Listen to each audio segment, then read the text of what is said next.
Bismillahirrahmanirrahim. Assalamualaikum warahmatullahi wabarakatuh.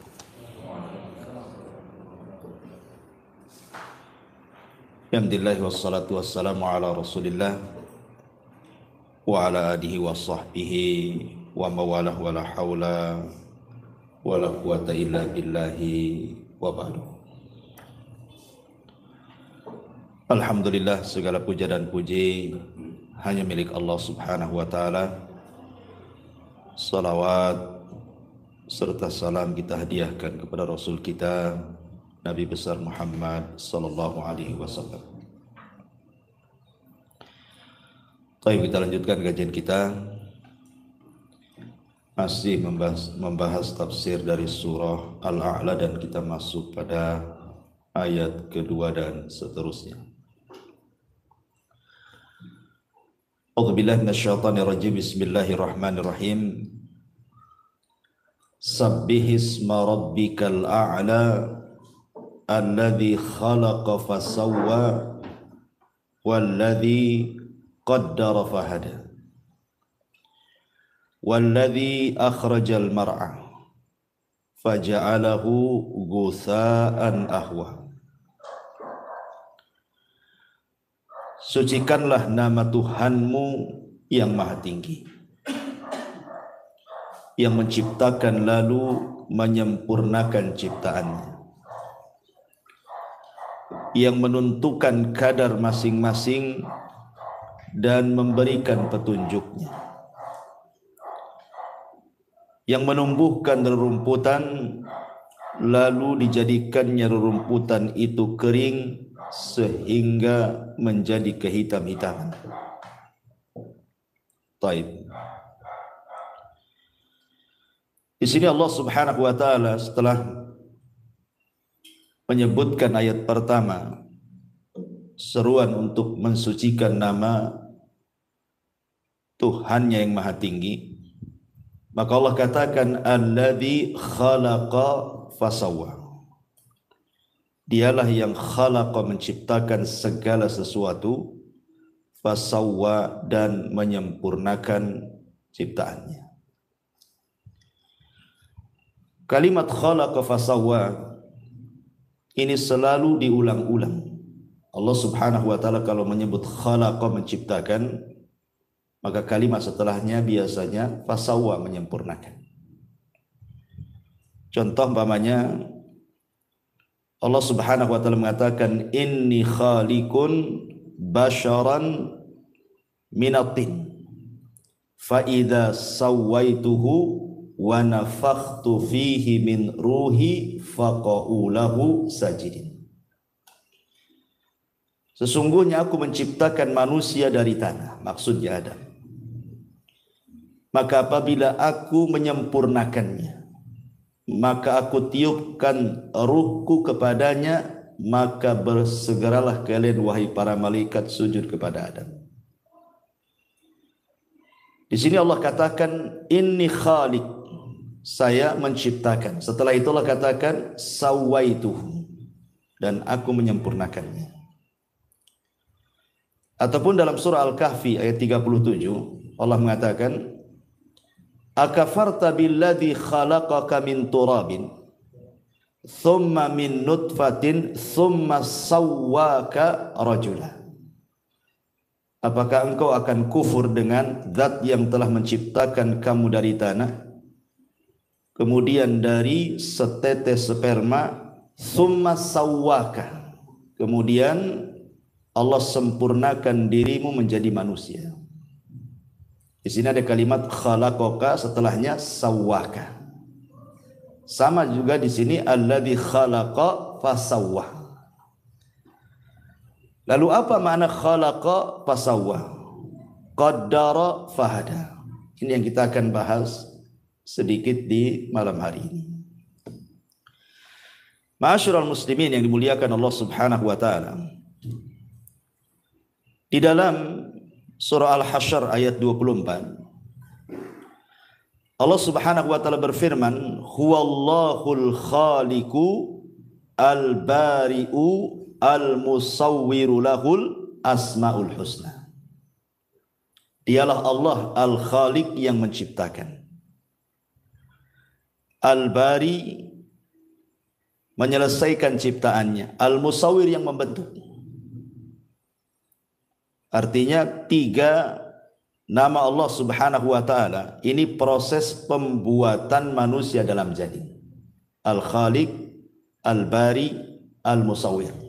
Ini 3 nama Allah menjelaskan tentang proses penciptaan manusia dalam janin. Dan kita tahu bahwa di antara kuasa Allah Subhanahu wa taala, ikhwan, Allah Subhanahu wa taala ketika menciptakan manusia itu dalam proses, tidak sekali ciptaan. Allah mengatakan wallahu khalaqakum atwarah. Dan Allah Subhanahu wa taala menciptakan kalian itu dalam tingkatan kejadian. Artinya bukan dalam satu kejadian saja. Dari ciptaan ke ciptaan, dari ciptaan ke ciptaan, dan begitu seterusnya. Barulah kemudian menjadi manusia. Kita lihat dalam hadis Abdullah ibn Mas'ud radhiyallahu an, ketika Nabi SAW menjelaskan tentang proses penciptaan manusia. Kata Nabi SAW, bahwa manusia itu dikumpulkan selama 40 hari dari segumpal air mani. Kemudian 40 hari berikutnya berubah menjadi segumpal darah. Kemudian 40 hari berikutnya menjadi segumpal daging. Baru setelah itu diutus malaikat dan ditiupkan ruh kepadanya, seraya dicatat rizkinya, amalnya, ajalnya, bahagia dan celakanya. Begitu dalam hadis Abdullah ibn Mas'ud radhiyallahu anhu. Artinya bahwa Allah menciptakan manusia itu dalam penciptaan ke penciptaan. Pertama Allah ciptakan segumpal sperma dulu. Sperma laki-laki yang masuk kepada rahim perempuan ini jumlahnya jutaan, ikhwan. Begitu kan, sampai 20 sampai 300 juta. Tapi yang satu saja kan yang jadi. Jadi dari sekitar 300 juta itu yang jadi cuma satu. Kalau yang satu ini jadi, maka yang lainnya mati dan akan menjadi makanannya. Artinya bahwa kalau seandainya Allah takdirkan nih yang 300 juta itu hidup semua jadi manusia, kira-kira Batam ini cukup enggak? Seandainya setiap satu orang ketika mengeluarkan sperma itu membuahi 300 juta per orang kali penduduk Batam ini, kira-kira cukup enggak Batam ini? Enggak akan cukup. Oke, dengan Tanjung Pinang, Sak Kepri enggak akan cukup. Artinya bahwa ketika Allah Subhanahu wa taala kemudian mengeluarkan sampai 300 juta itu, yang jadi cuma satu yaitu antum. Ini nikmat Allah Subhanahu wa taala. Berarti antum dipilih dari 300 juta itu. Nikmat kan gitu ya. Nikmat. Rupanya kita pula yang dipilih dari 300 juta itu. Lah ketika Allah Subhanahu wa taala sudah memilih kita, penciptaan yang pertama dalam bentuk sperma dulu. Ini penciptaan pertama, atwar pertama. Kemudian taur yang kedua, atwar yang kedua, 40 hari berikutnya baru segumpal daging, darah dulu. Setelah itu Allah ciptakan lagi dari segumpal darah menjadi segumpal daging. Lihat, dari ciptaan ke ciptaan, dari ciptaan ke ciptaan. Itulah yang Allah katakan wallahu khalaqakum atwara. Dan Allah ciptakan kalian itu bukan dalam tingkatan kejadian satu kali saja, tapi bertingkat-tingkat. Dan ini kuasa Allah Subhanahu wa taala. Walaupun dalam hadis Abdullah bin Mas'ud itu menjadi khilaf kapan ruh itu ditiup kepada janin. Karena biasanya janin itu di umur 40 hari saja sudah ada gerakan. Sudah ada gerakan tuh. Tanyalah ke istri antum yang hamil. Sudah ada gerakan tuh. Kalau di pamannya kita datang ke dokter kan itu ya, nanti di USG kan ada gerakan. Apakah gerakan ini maknanya ruh yang ditiupkan pada 40 hari pertama? Ataukah ruh itu ditiupkan setelah 4 bulan, artinya 40 hari ketiga. 40 hari kan gitu ya. Kalau digenapkan menjadi 4 bulan. Ada yang mengatakan bahwa di 40 hari pertama itulah ruh ditiupkan. Karena ada tajrubah. Buktinya ada gerakan di situ. Berarti hidup. Karena itu. Kalau hidup berarti ada ruhnya. Tapi ada yang mengatakan bahwa tidak, ruh itu ditiupkan oleh Allah Subhanahu wa taala lewat malaikat yang menjaga rahim itu ketika bayi berusia 44 bulan atau 40 yang ketiga. Berdasarkan zahir hadis. Ya kan? Zahir hadisnya kan begitu. 40 pertama segumpal mani, 40 hari kedua segumpal darah, 40 hari ketiga segumpal daging, baru ditiupkan ruh. Nah, berarti setelah 4 bulan baru tiupkan ruh. Dan ini yang banyak dikuatkan oleh jumhur mayoritas para ulama. Jadi ruh ditiupkan itu ketika janin berusia 4 bulan. Dari sini berlaku hukum-hukum fikih nantinya.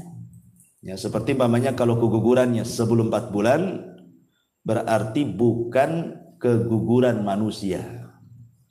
Ya, keguguran daging gitu saja.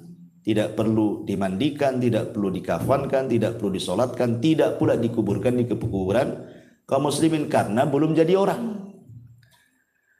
Ya. Tapi kalau kegugurannya setelah itu lain lagi ceritanya, sudah jadi orang kan gitu ya.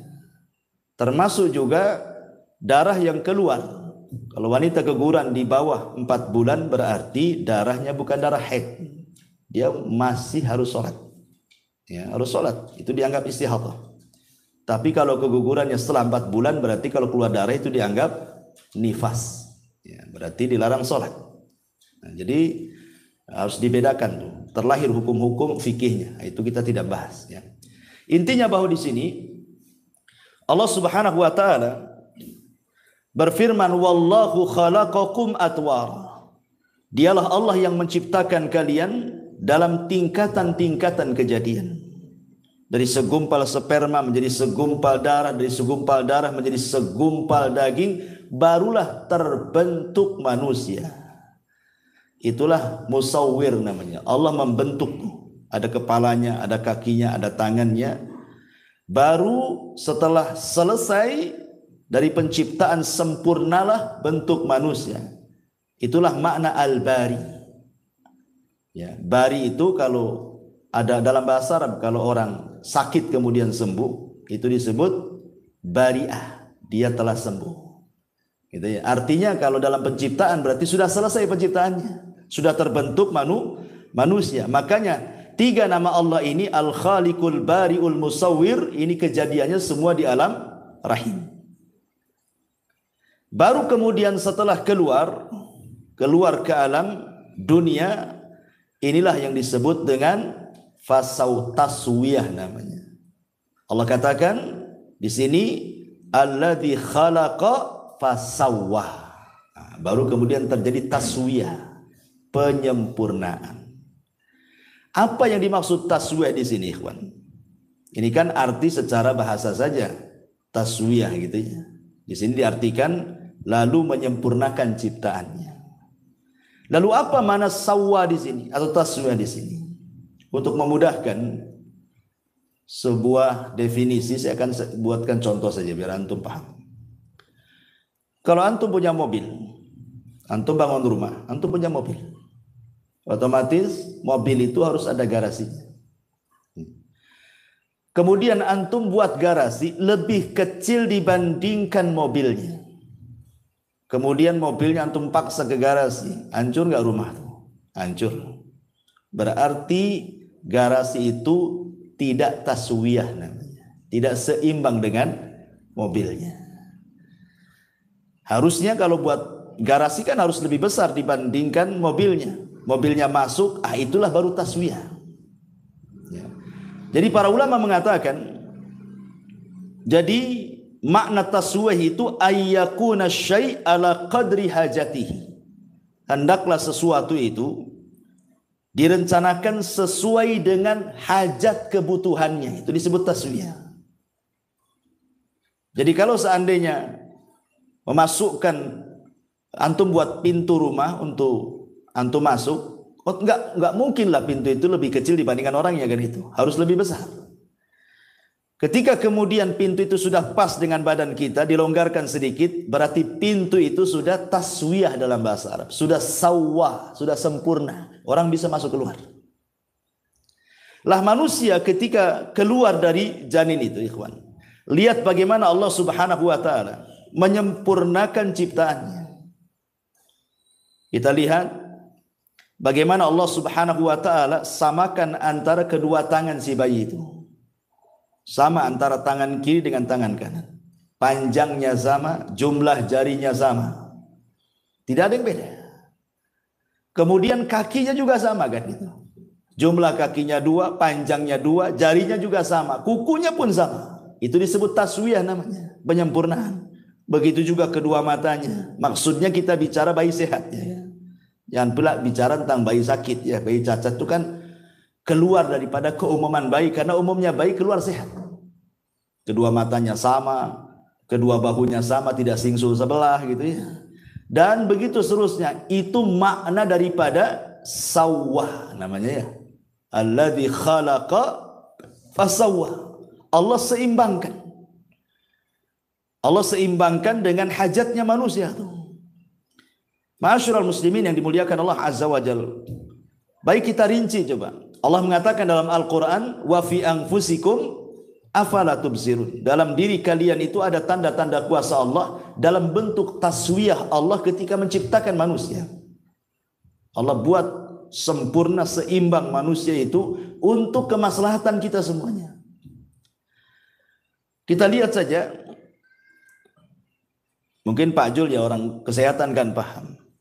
Kalau kaki saja itu tidak sama panjangnya, berarti ada masalah tuh.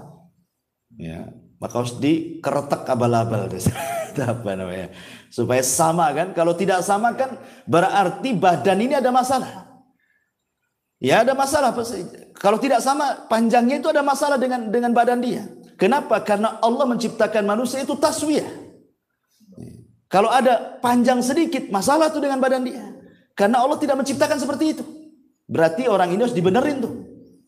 Lah ini kuasa siapa? Kuasa Allah.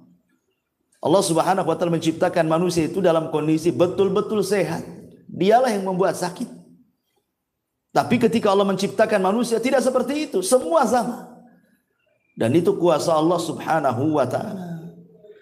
Kemudian letak-letaknya juga luar biasa. Kenapa kemudian mata lebih tinggi dibandingkan hidung? Kemudian hidung lebih tinggi dibandingkan mulut, coba. Apa hikmahnya? Ada bisa bayangkan kalau mata lebih rendah dibandingkan mulut. Mulut di atas, mata pula ganti mulut. Kira-kira bentuknya kayak apa? Ya. Karena dalam wajah itu kan ada 3 pengetahuan. Pertama, ilmu tentang warna dan bentuk. Ilmu tentang warna dan bentuk. Dan itu hanya ada pada pandangan. Pandangan yang bisa melihat warna, pandangan yang bisa melihat bentuk. Dan ketika memandang harus tinggi supaya kelihatan. Ya, kalau mata di bawah nggak nampak tuh. Makanya diletakkan di ketinggian kan. Karena fungsinya memandang. Memandang warna-warna, memandang bentuk-bentuk tuh. Kemudian yang kedua ada namanya ilmu penciuman. Setelah pandangan, tentu penciuman dulu. Dan itu hanya bisa dilakukan oleh hidung. Maka diletakkan hidung. Baru di bawahnya ilmu at-ta'mi. Ilmu at-ta'mi itu merasakan sesuatu. Manisnya, pahitnya, Dan begitu seterusnya. Makanya Allah letakkan betul-betul sesuai dengan letaknya. Mata di sini, hidung di sini, kemudian mulut di sini. Kemudian bentuknya coba. Coba kelopak mata ini, ikhwan. Ini kan tipis ya. Kelopak mata kita ini tipis. Tapi bibir kita ini tebal. Kita balik seandainya. Yang tipis di sini, yang tebal pula di sini. Kira-kira antum bisa berkedip? Kalau seandainya di kelopak mata itu setebal bibir, gak bisa antum berkedip. Makanya Allah Subhanahu wa taala buat tipis tuh di sini kelopak mata itu, kulitnya. Dan bibir ini dibuat tebal supaya bisa bicara. Begitulah Allah Subhanahu wa taala betul-betul gitu ya. Taswiyah itu menjajarkan. Termasuk juga gigi kan, gerham sebelah kiri, gerham sebelah kanan, atas bawah betul-betul seimbang. Coba kalau seandainya yang atas besar, sebelah kanan, sebelah kiri kecil, macam mana kita mau ngunyah? Tidak bisa. Ya.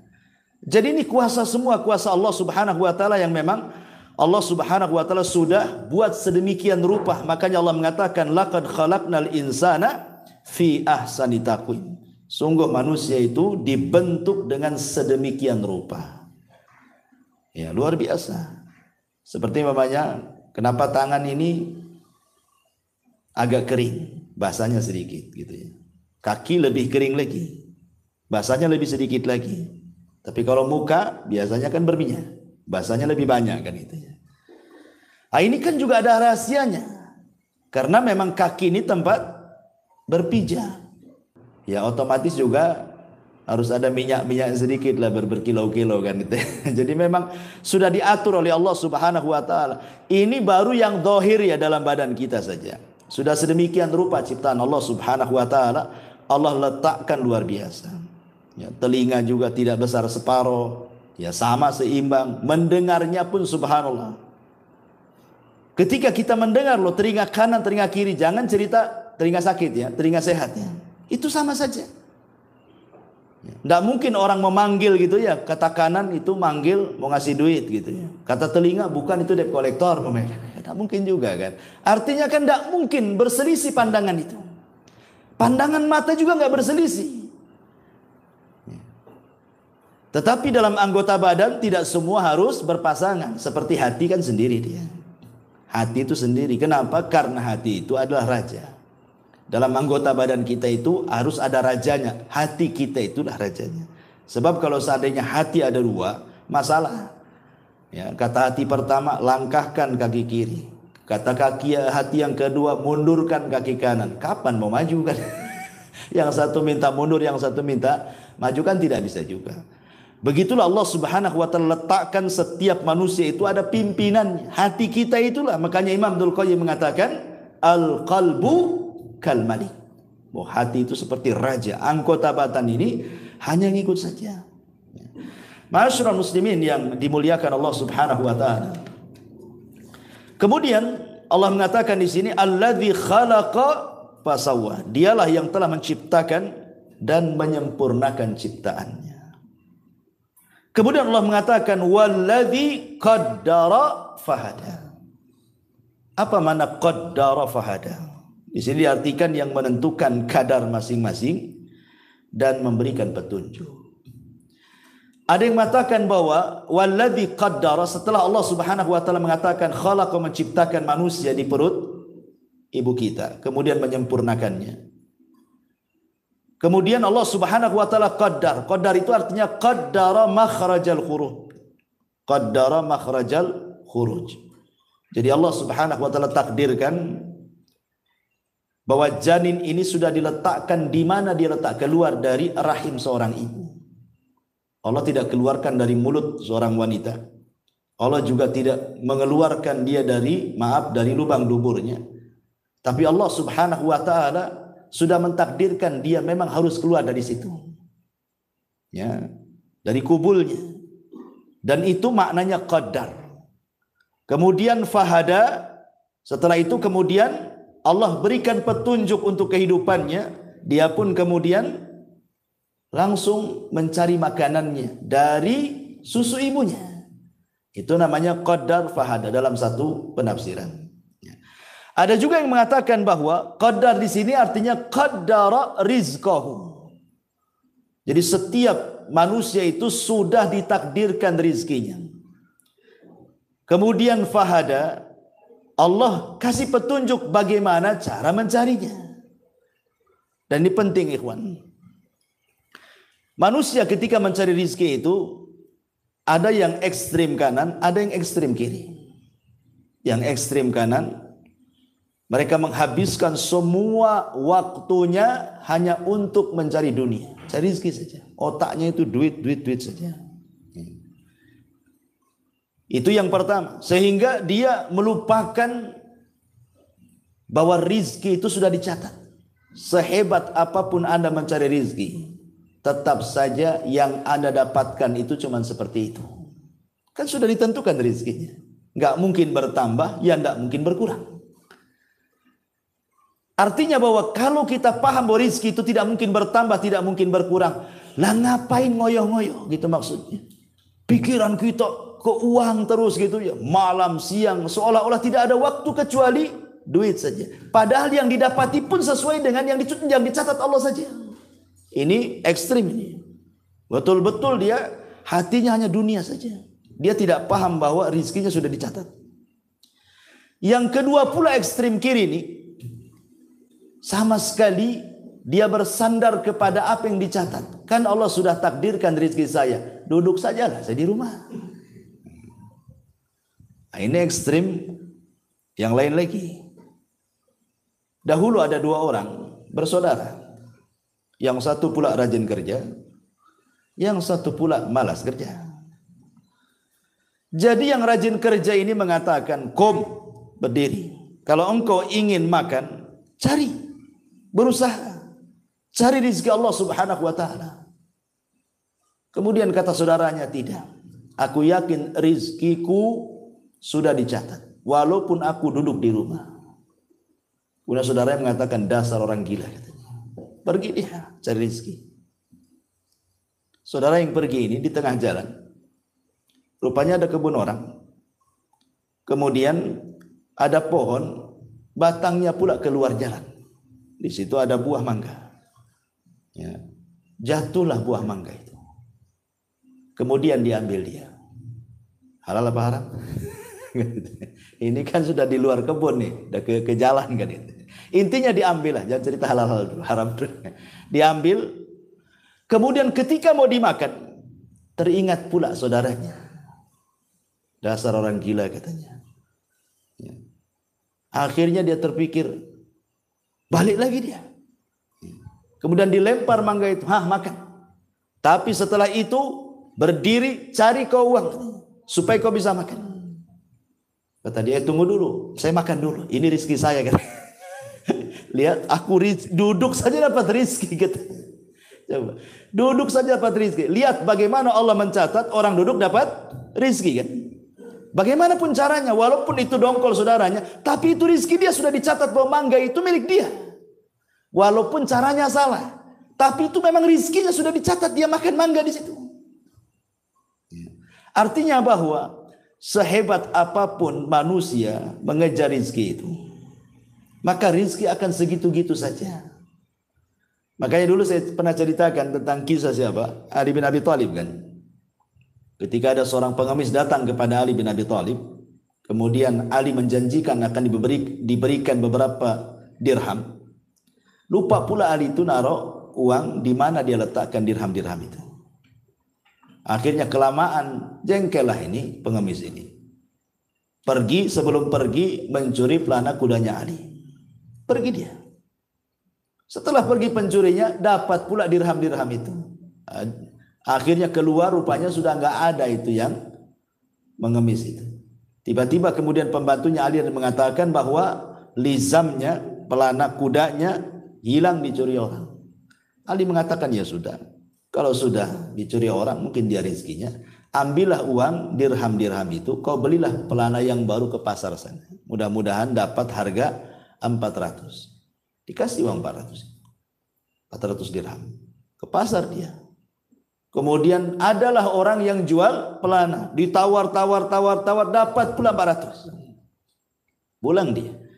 Ketika Ali radhiyallahu anhu melihat pelananya, dia hafal itu pelana dia. Kata Ali, ini kan pelana kita yang dicuri tadi. Berarti kau beli dari pencuri itu, katanya. Bagaimana sifatnya orang itu? Maka pembantu mengatakan begini orangnya, begitu langsung bertakbir Ali, Allahu Akbar, katanya. Lihat, kalau seandainya dia mau sabar, menunggu aku mencari uang dirham-dirham ini, dia akan mendapatkan dengan cara halal. Tapi karena tidak bersabar, dia mendapatkannya dengan cara haram. Sama-sama 400. Ali janji mau ngasih 400. Tapi dengan cara halal kan? Memang Ali mau memberi dengan kerelaannya. Nah, sekarang dia dapat juga 400, tapi dengan cara hasil mencuri kan? Artinya rizki itu nggak akan kemana. Tetap segitu-gitu juga gitu maksudnya. Anda mau cari dengan cara halal, Anda mau cari dengan cara haram, tetap segitu. Lalu buat apa berdusta untuk mencari rizki? Coba, buat apa kemudian orang menipu untuk mencari rizki? Toh juga ujung-ujungnya juga segitu, tidak lebih dari yang dicatat oleh Allah Subhanahu wa taala. Nah, dari sini maka artinya qaddara rizqahu fahadalahu tariqar rizki. Artinya qaddara di sini artinya Allah takdirkan rizkinya dan Allah Subhanahu wa taala berikan petunjuk bagaimana cara mencarinya. Bagaimana cara mencarinya? Rizki Allah itu banyak, ikhwan. Di mana-mana, hanya orang malas saja yang kemudian merasa sulit untuk mendapatkan rizki. Sampai begini, ikhwan. Ada satu kisah. Ada seorang bahasa namanya Al-Imam Al-Asma'i rahimahullahu ta'ala. Dia hidup di masa kerajaan Abbasiyah. Jadi Al-Asma'i ini suatu ketika dia safar. Karena Al-Asma'i itu kan memang suka safar, belajar dari mana-mana negeri. Begitulah, zaman dulu kan rihlahnya para ulama kan seperti itu. Dari negeri ke negeri cari ulama belajar gitu.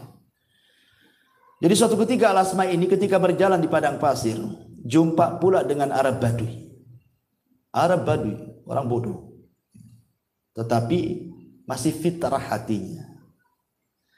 Jadi ketika kemudian Arab Badui ini bertanya, siapa kamu? Saya Al-Asma'i dari suku Asma.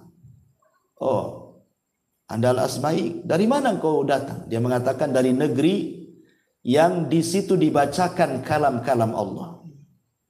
Arab Badui ini bingung. Karena tidak pernah mendengar Al-Quran, tidak pernah juga melihat Al-Quran seperti apa, tidak pernah membaca Quran, sama sekali tidak tahu Quran. Sehingga dia tanya, apakah Allah Subhanahu wa ta'ala punya kalam? Ya, punya firman yang dibaca manusia? Kata Asma'i, ya. Inilah Al-Quran. Ini semua firman yang dibaca kita, ini firman Allah Subhanahu wa ta'ala. Jadi Arab Badui ini takjub. Kok ada firman-firman Allah yang dibaca manusia begitu ya? Jadi kata Arab Badui ini, kalau begitu bacakan untukku satu firman Allah, biar aku senantiasa membacanya. Akhirnya Al-Asma'i membacakan surah Ad-Dhariyat. Ad-Dhariyati, Dharwa dan begitu seterusnya. Sampai kepada ayat wa fis sama'i rizqukum wa ma tu'adun. Dan di langit terdapat rizki kalian dan apa yang dijanjikan Allah kepadamu. Ketika kemudian si Arab Badui ini mendengar kalimat wa fis sama'i rizqukum, dan di langit ada rizki kalian dan apa yang dijanjikan Allah kepada kalian, kata Arab Badui, hasbuk, cukup. Tiba-tiba kemudian dia ambil pedangnya, kemudian unta yang ditungganginya langsung disembeli, kemudian dipotong-potong, dikuliti, kemudian dia minta kepada Asma'i, tolong bagi-bagikan daging dan tulang-tulang ini kepada fuqara wal masakin, bantu saya, katanya. Langsung kemudian dibagi-bagikan kepada orang yang lalang itu. Akhirnya habis. Setelah habis daging untanya, dia patahkan pedangnya, kemudian dikubur. Kemudian sambil berjalan dia membaca wa fis sama'i rizqukum wa ma tu'adun. Wa fis sama'i rizqukum wa ma tu'adun sampai pergi. Dia baca terus ayat ini. Al-Asma'i ketika melihat hal ini takjub dia. Dia mengatakan, demi Allah, aku sudah 30 tahun lebih sering lewat dengan ayat ini, wa fis sama'i rizqukum wa ma tu'adun. Tetapi tidak punya pengaruh seperti pengaruhnya Arab Badui ini, katanya. Dia baru baca satu kali Al-Quran, tidak pernah kenal Al-Quran. Itulah Al-Quran yang pernah dibaca. Tapi dia begitu yakin bahwa di langit itu ada rizki baginya dan apa yang dijanjikan Allah kepadanya. Sampai dia sembelih itu dia bagi-bagikan. Karena dia tidak takut bahwa rizkinya Allah tanggung. Itu maksudnya. Akhirnya beberapa tahun kemudian Al-Asma ini diajak haji oleh Khalifah Harun Ar-Rasyid rahimahullahu ta'ala. Setelah 2 tahun 3 tahunan begitu. Berangkat dari negerinya menuju Mekah. Ketika di Mekah dia mendengar ada orang membaca wa fis sama'i rizqukum wa ma tu'adu. Dia kenal dengan suara itu kan itu. Lah kok ada di sini dia katanya. Orang Badui ini kok ada di sini? Pas didekati, betul orang itu adalah orang yang diajarkan lafaz wa fis sama'i rizqukum wa ma tu'adun, dan di langit itu ada rizki kalian dan apa yang Allah janjikan kepada kalian. Dipanggil Arab Badui ini. Kemudian Arab Badui ini senang karena berjumpa dengan Al-Asma'i dan dia mengatakan, ya Asma'i, laqad wajadna ma wa'adana rabbuna. Ya Asma'i, yang dijanjikan Arab kami semua sudah aku rasakan. Semua yang dijanjikan Allah wa fis sama'i rizqukum itu betul-betul terjadi katanya. Kemudian dia mengatakan, ya Asma'i, kalau bisa berikan 1 ayat lagi untukku katanya, biar aku amalkan. Akhirnya Al-Asma'i melanjutkan ayatnya. Ayat daripada wa fis sama'i rizqukum wa ma tu'adun, apa bunyinya? Fa wa rabbis sama'i wal ardi innahu lahaqqun mithlama annakum tantiqun. Maka demi Tuhan langit dan bumi, sungguh apa yang dijanjikan itu pasti terjadi seperti yang kalian ucapkan. Tiba-tiba kemudian Arab Badui ini kaget. Ya. Dan mengatakan, ya Asma'i, siapa yang membuat Allah murka sehingga dia harus bersumpah katanya. Aku yakin, nggak perlu bersumpah dia. Kan lafadznya gini, seolah-olah Allah itu tidak yakin dengan yang diucapkan. Itu pemahaman Arab Badui. Ketika dia mengatakan wa fis sama'i rizqukum wa ma tu'adun, dan di langit itu ada rezeki kalian apa yang dijanjikan kepada kalian, tiba-tiba Allah menekan dengan sumpah. Maka demi Tuhan langit dan bumi, sungguh apa yang dijanjikan itu pasti terjadi seperti apa yang kau ucapkan. Jadi seolah-olah khitabnya kepada Arab Badui. Arab Badui, ya Asma'i, siapa yang membuat Allah murka sehingga harus bersumpah katanya. Aku yakin dengan itu, tidak perlu bersumpah Allah itu katanya. Akhirnya kemudian dia pun ketakutan kepada Allah. Disangkanya Allah murka kepadanya. Karena dalam ayat itu ada sumpah masalahnya. Ya. Seolah-olah Allah murka. Dia mengatakan siapa yang membuat Allah murka gitu kan. Akhirnya dia pun terserang jantung. Dan mati seketika. Ya, ketika dia mengatakan seperti itu. Asma'i tertegun lagi. Masya Allah. Kok ada orang tidak pernah membaca Quran.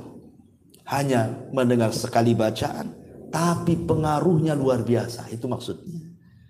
Keyakinan kepada wa fis sama'i rizqukum wa ma tu'adun itu bahwa di langit ada rizki yang Allah Subhanahu wa taala akan anugerahkan kepada kalian dan apa yang Allah janjikan kepada kalian. Coba kalau kita pahami ayat ini, teman. Tidak mungkin orang itu kemudian stres dengan rizki.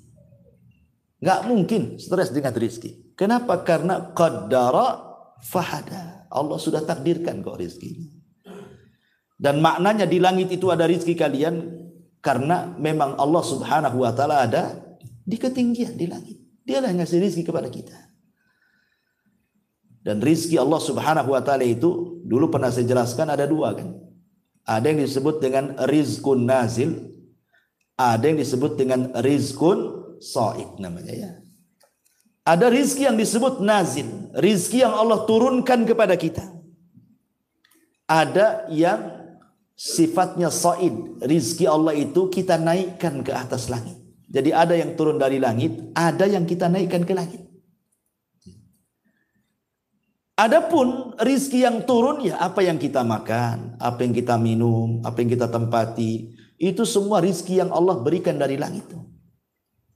Adapun rizki yang kita naikkan ke langit, itulah amal-amal soleh kita.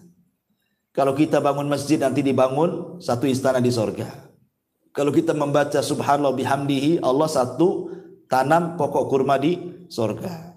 Itulah amal soleh kita. Jadi rizki yang naik itu adalah rizki yang disimpan oleh kita, yang kelak kita rasakan kalau kita masuk sorga. Itu maksudnya.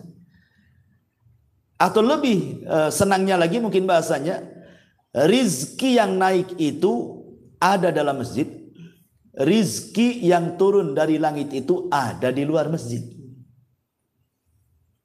Dahulu di zaman Rasul, ketika Nabi SAW melaksanakan sholat Jumat pertama, dan jumlahnya 40 orang, dari sini madhab Syafi'i mengatakan bahwa sholat Jumat itu harus 40 orang minimalnya. Karena pertama kali sholat Jumat itu jumlahnya 40. Di tengah-tengah Nabi SAW sedang khutbah Jumat, datang kafilah dagang ya dari Syam. Lah orang-orang ini yang sedang sholat, yang sedang mendengarkan khutbah bubar, separuhnya bubar. 20 orang keluar kemudian mengambil kafilah dagang karena takut dia tidak bisa beli, kehabisan dagangannya kan itu. Keluar deh 20 itu dari masjid. Ya. Dari sini juga kemudian ada mazhab yang mengatakan bahwa minimalnya sholat Jumat itu 20. Karena yang 20-nya keluar mengejar jualan tadi. Karena ada kafilah dagang dari Syam. Dari sinilah Allah Subhanahu wa ta'ala turunkan ayat kan. Turunkan ayat surah Al-Jum'ah. Wa idza ra'au tijaratan aw lahwan infaddu ilaiha wa tarakuka qa'ima. Qul ma indallahi khairun minal lahwi wa minat tijarah wallahu khairu razikin. Dan apabila mereka melihat perdagangan atau permainan, mereka pun berpaling darinya. Dan mereka meninggalkan engkau wahai Muhammad dalam kondisi engkau berkhutbah berdiri. Ya. Katakan ya Muhammad kepada mereka bahwa yang di sisi Allah itu jauh lebih baik dibandingkan permainan perniagaan itu. Karena Allah sebaik-baik pemberi rizki. Lihat bagaimana Allah Subhanahu wa ta'ala menegur di sini. Yang lari mengejar rizki di luar masjid, ya, tidak lebih baik dibandingkan orang yang tetap ikut sholat Jumat bersama Nabi, gitu maksudnya. Dari sini menunjukkan bahwa rizki yang naik jauh lebih baik dibandingkan rizki yang turun. Walaupun kenyataannya kalau saya tanya dengan jujur, antum milih rizki yang naik apa rizki yang turun? Nggak mungkin antum bilang rizki yang naik. Buktinya sudah sedekah bakhil. Pasti antum milih rizki yang turun kan? Karena itu yang nampak. Mobilnya nampak, rumahnya nampak, uangnya nampak gitu ya. Maunya kita yang nampak-nampak saja. Adapun di sana di sorga itu kan macam cerita. Ya, nggak yakin. Ya. Sehingga karena nggak yakin itu walaupun antum nganggur ada masjid kerja bakti tidak mau datang juga antum ke situ. Katanya rizki yang naik lebih antum utamakan dibandingkan rizki yang turun. Tapi kenyataan di lapangan tidak seperti itu. Itulah karena apa? Manusia sudah dikuasai dengan dunia. Dan yang lebih hebat lagi dari kuasa Allah, qaddara fahada. Allah Subhanahu wa ta'ala sudah mentakdirkan rizki dan memberikan petunjuk untuk mencari rizkinya. Ingat bahwa semua yang ada di langit, semua yang ada di bumi, kiri, kanan, atas, bawah, itu rizki bagi manusia secara umum. Kenapa Allah menciptakan langit? Untuk siapa? Untuk kita. Kenapa Allah ciptakan bumi? Untuk siapa? Untuk kita. Makanya Allah Subhanahu wa ta'ala mengatakan, alladzi ja'ala lakumul arda firasya. Dialah yang telah menjadikan bumi terhampar untuk siapa? Untuk kalian. Itu rizki. Bumi terhampar. Kita bisa berjalan di bumi. Itu rizki itu. Kemudian was-sama'i binaan. Was-sama'a binaan. Dan Allah jadikan langit sebagai bangunan atap bagi kita. Naungan bagi kita. Itu rizki juga. Kemudian wa anzala minas sama'i ma'an. Allah turunkan dari langit air. Air rizki juga. Kan gitu ya.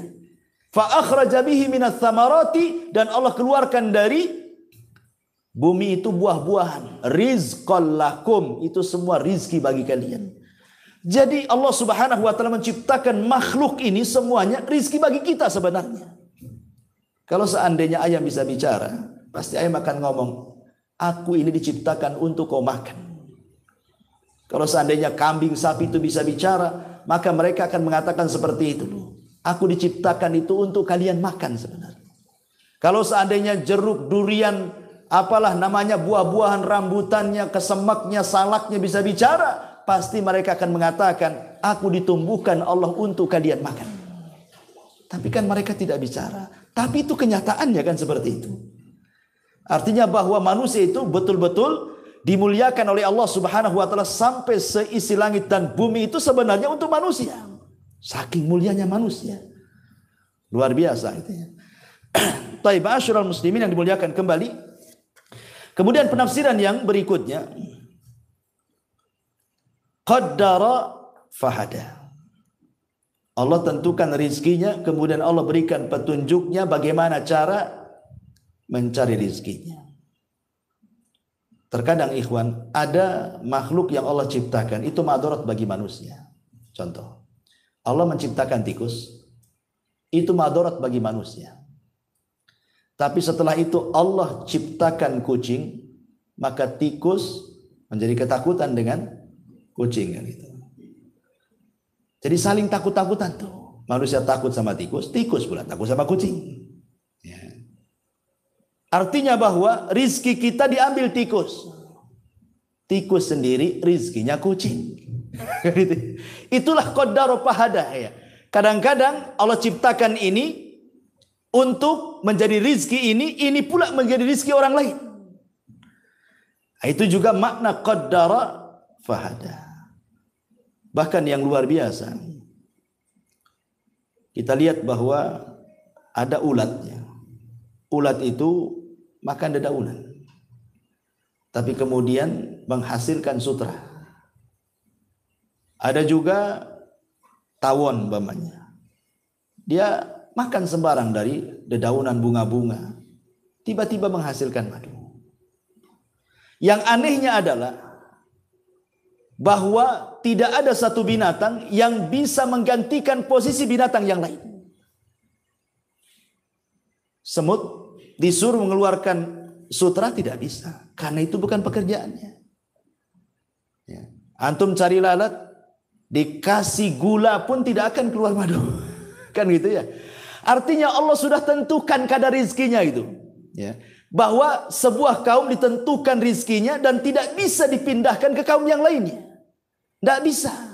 Makanan juga begitu. Ada hewan tuh besar, seperti mamanya kambing, sapi.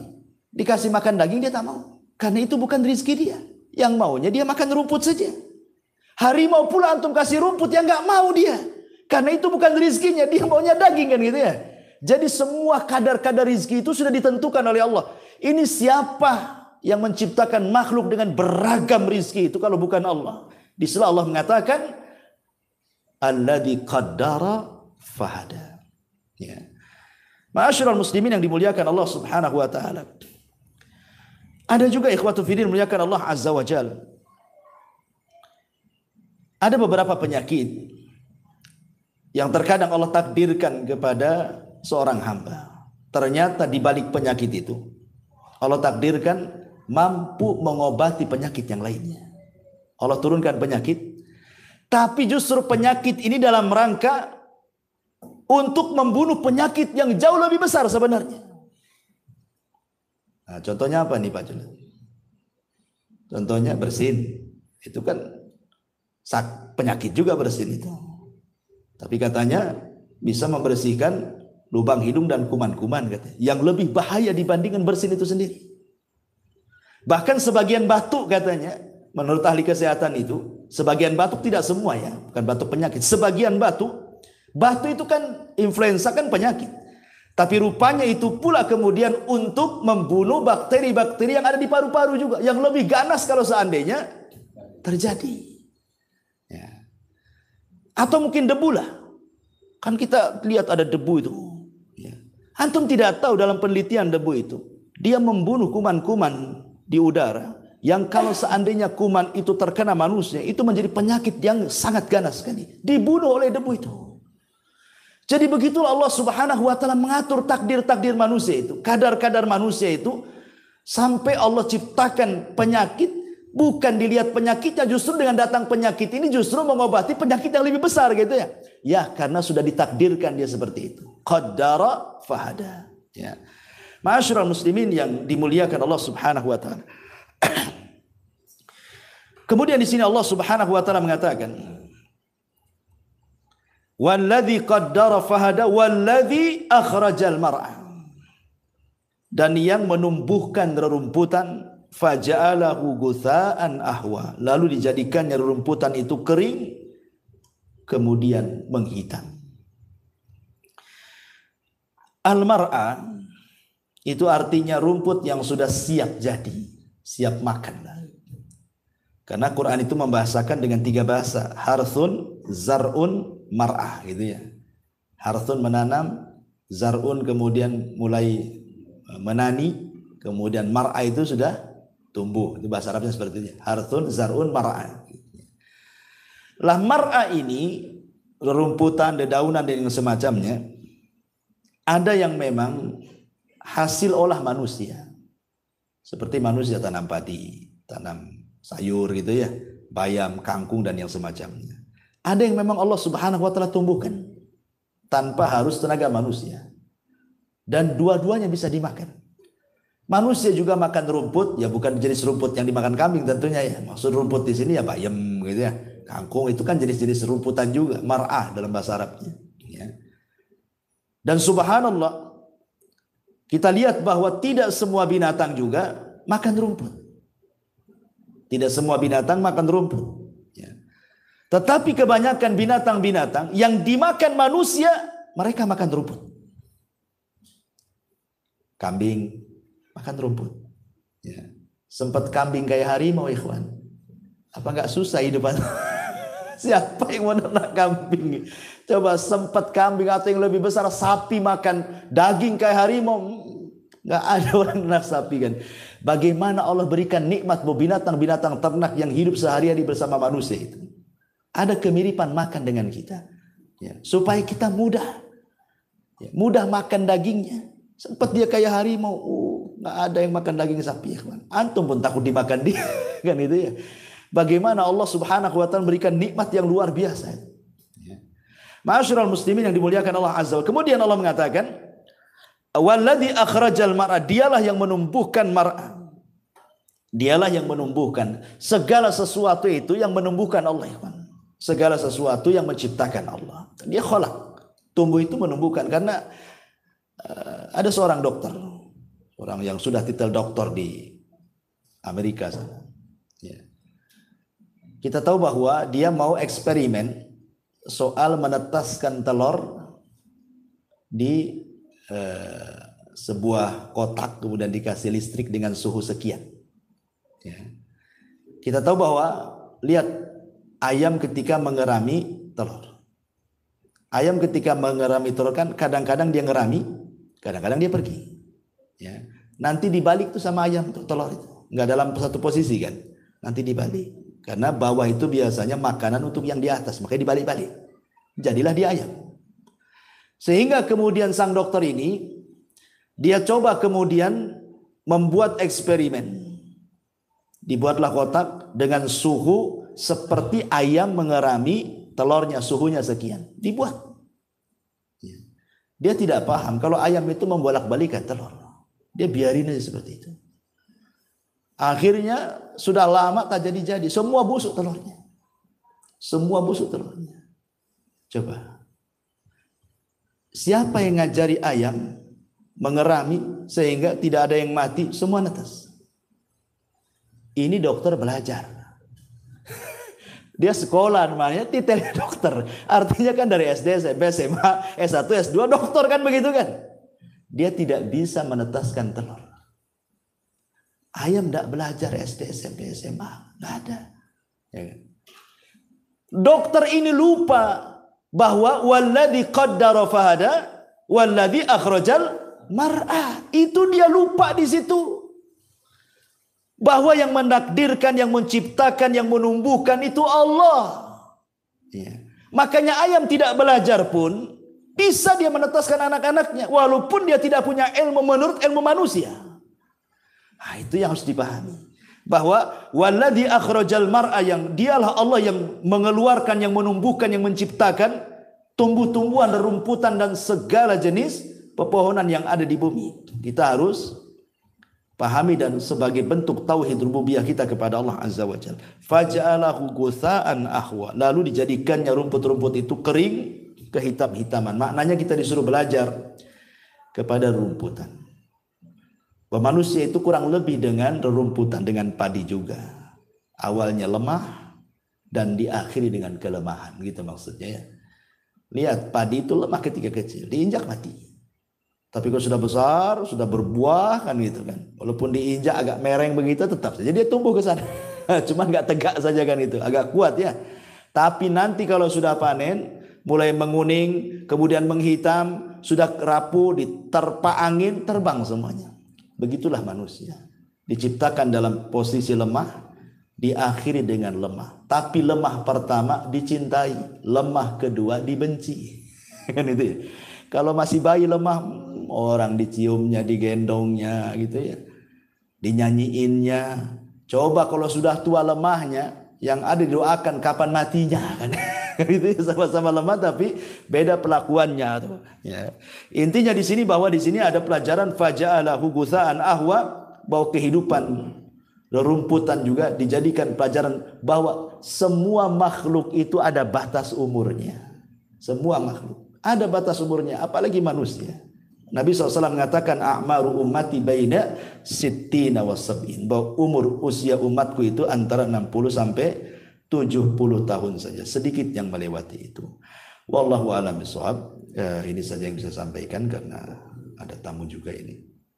Ada bincang, antum jangan pulang dulu.